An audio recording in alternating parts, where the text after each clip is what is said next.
Come on. Oh!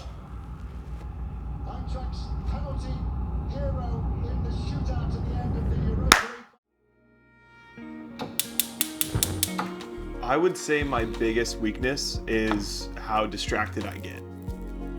And I know I'm not alone in this. As creatives, we find ourselves scrolling and scrolling as an excuse to find ideas or content, and that's not always the case. Before we get into the video, I want to share a quick word from our sponsor. There's not one. Great.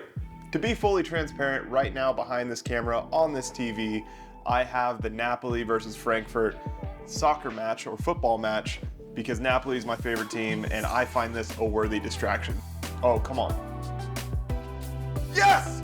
He was onside. He was all day onside. Let's go.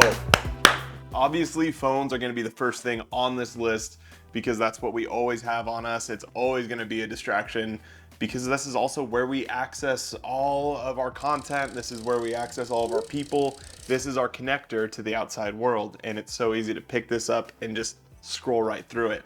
But one of the fantastic things that it does have set up, as you probably know, is the focus or do not disturb mode. And this mode saves me all the time. So there's only a couple people that know that they can call me twice, and that way they can reach me. But any other time, if you just call one time, it blocks that call. Another thing you can do is set up your home screen just like this. It's completely black, got a small gradient to it. This is something I learned from Peter McKinnon, to let your phone be less of a distraction. This way, when you do open your phone, you're not seeing all these lights and colors, and instead, it's just a black screen, so it's not drawing you in as much to tap all these notifications and such. You're also able to set limits within your phone to be able to say, hey, I only want 30 minutes on this app.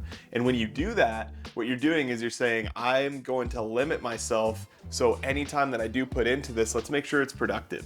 But honestly, my favorite thing to do is to literally toss it. This just gets it out of the way, it's gone. I don't even have to be on do not disturb mode. I can just toss that thing and set it on silent, and everything else comes up on my computer right there if I need to access it. Next up is having a designated work area.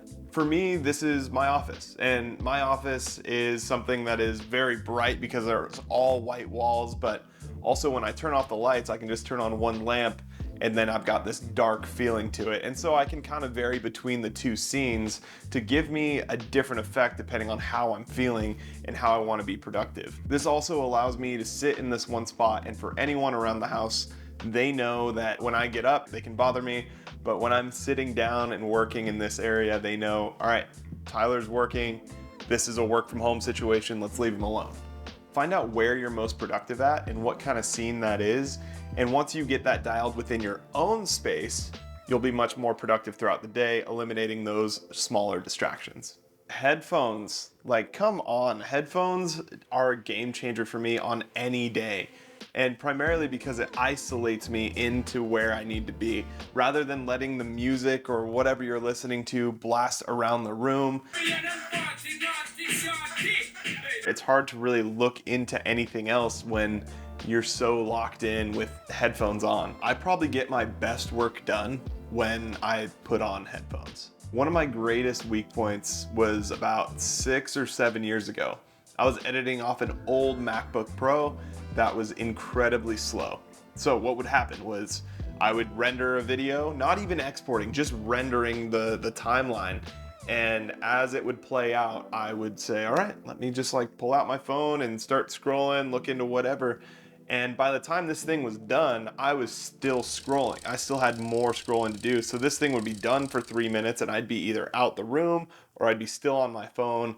And so what I did was I upgraded my computer, and then things happen quicker and I'm doing less wait time. And that wait time isn't just the wait time. It becomes the extended time where I'm doing other things rather than just waiting. As a video creator, I don't get to really listen to podcasts, watch YouTube, or listen to music all that often because I need to be focused on the audio of my current project. But in times when I'm color grading or making graphics, I actually choose music over podcasts or listening to things on YouTube. I'm a researcher. So when I find something interesting on a video or on a podcast, I want to look it up, and then down the rabbit hole I go. Interesting. Music is a much more creative, flowing piece. I don't get drawn into that rabbit hole nearly as much.